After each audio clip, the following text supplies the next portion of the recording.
Halo guys, gue Febrian dan welcome to this channel. Dan kali ini gue bakal kasih kalian recap dari analisa trade gue di tanggal 3 November hari Senin ya.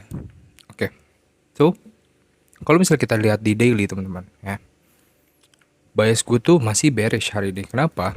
Karena kemarin tuh kan kita ambil nih internal range di sini dan juga kita fill di daily imbalance nih, ya kan? Tuh di fill sampai bawah.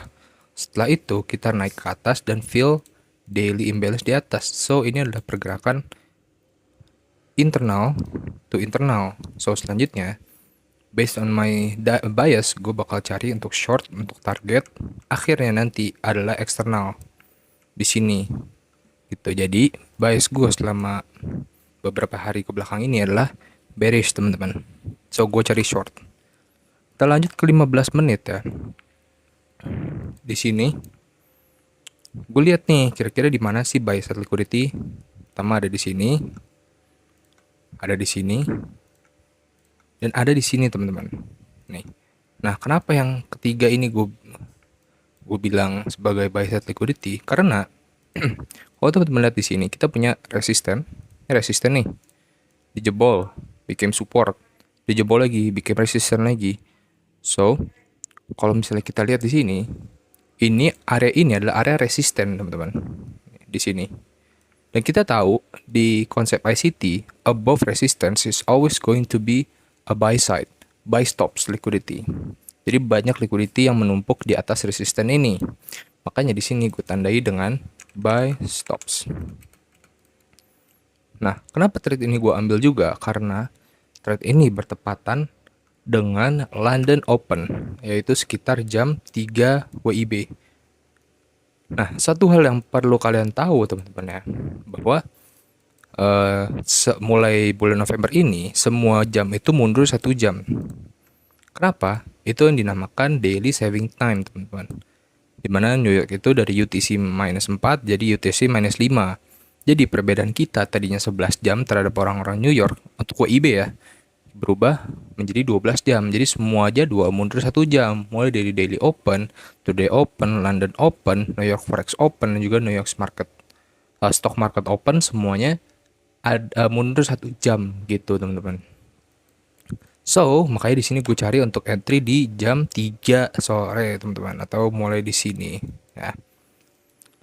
Nah beberapa time penting juga adalah yang tadi gue kasih tahu, kita ada daily open. Daily open sebenarnya di sini ya. Ini daily open, ini mungkin beda chart. Setelah itu ada sini through day open. Nah, kenapa gua tandain dua market open ini? Karena kalau bias kita bearish, kita mau cari short di atas TDO dan daily open. Kalau kita bullish, kita mau cari buy di bawah 3-day open dan daily open, guys. Jadi itu adalah alasan kenapa gue nandain 3-day open dan daily open gitu. Karena di sini gue mau cari sell, so gue cari buy side liquidity dan kita cari posisi di atas 3-day open dan daily open gitu. Oke. Kita masuklah ke sini kan. Nah, di bawah kalau kalian lihat di sini kita punya swing low nih yang trade ke bawah daily open dan langsung aja ada rejeksi kuat gitu. Kalau misalnya ini kita tarik gun box dari bawah ke atas, di sini kita dapat area premium di atas 0,5 dan area discount di bawah 0,5. Nah, semua low di sini ini adalah internal range teman-teman. Ya, ini semua internal range. So, target gua adalah ini. Ini adalah internal low. Kenapa internal low? Karena ini adalah swing low yang berada di dalam range. Jadi kita ada high di sini sampai low di sini, dan ini adalah swing low yang ada di tengah-tengah. Jadi ini adalah range liquidity yang ada di dalam range atau internal range. Nah, selain itu kita juga punya internal range di sini, guys. Jadi ada dua sebenarnya patokannya. Oke, sekarang kita tutup. Nah, setelah London Open ya, di sini kita lihat nih. London Open dan instantly guys, dia rally ke atas untuk sweep buy stop di sini dan langsung kasih imbalance engulfing, bearish engulfing, candle displacement yang disertai dengan fair value gap di sini teman-teman. Nih, oke.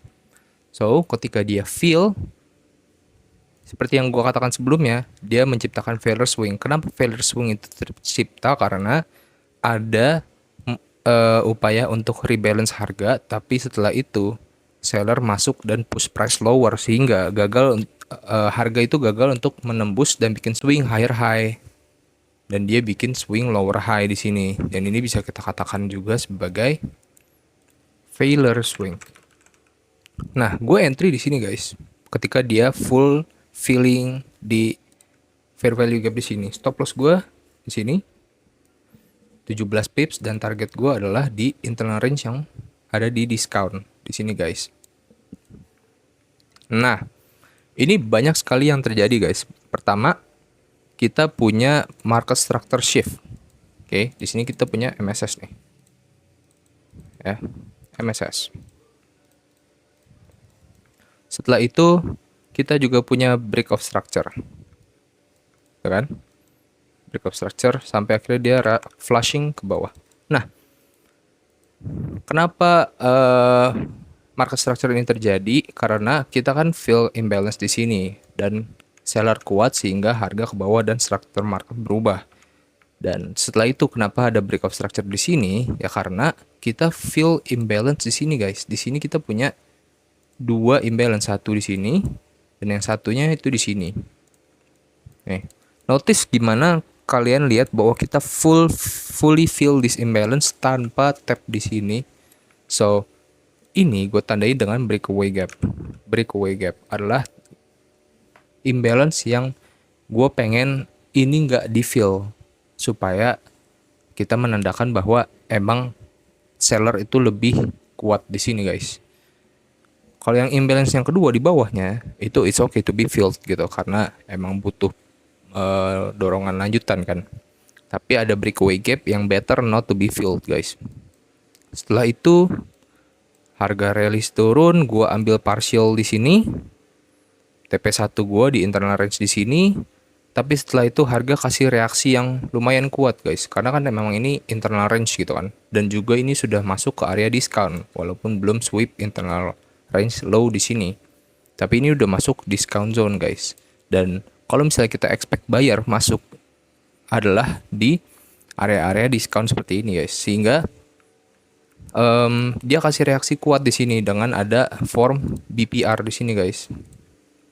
Jadi setelah gue partial di sini 120 pips, harga itu ngeform BPR atau inverse fair value gap. Setelah dia fill inverse fair value gap di sini, gue close all guys, sehingga gue punya rata-rata di sekitar 120 pips guys. Ya walaupun kalau misalnya gue tahan sampai ke sini itu sentuh ya, tapi kita juga nggak tahu nih di sini kita bakal kena break even atau enggak karena spread ya kan. So this close here is already a good decision ya. Gua nggak perlu nunggu sekitar berapa ini? Gua nggak perlu nunggu sekitar 1 jam untuk dapetin 40 extra pips guys. Jadi ya close di sini itu is a good decision already gitu. Dan ya, jadi untuk recap trade di tanggal 3 November yang memulai juga trade di bulan ini, gua memulai minggu ini dan juga bulan ini dengan win di 110 pips guys. So 110-120 pips lah ini, oke? Dan mungkin sekian trade recap yang gue bisa kasih ya, analisa yang gue berikan throughout the entire trade, dan ya semoga bermanfaat. Dan jangan lupa untuk teman-teman yang mau ikutin journey trade gua, yang gue bakal posting trade recap setiap kali gue ambil trade, kalian bisa subscribe dan juga follow TikTok gua karena gue update pertama pasti di sana. Dan gue juga ikut komunitas Discord JWICT Academy, kalian bisa cek juga linknya di deskripsi, akan gue cantumin. Dan ya, thank you for watching guys.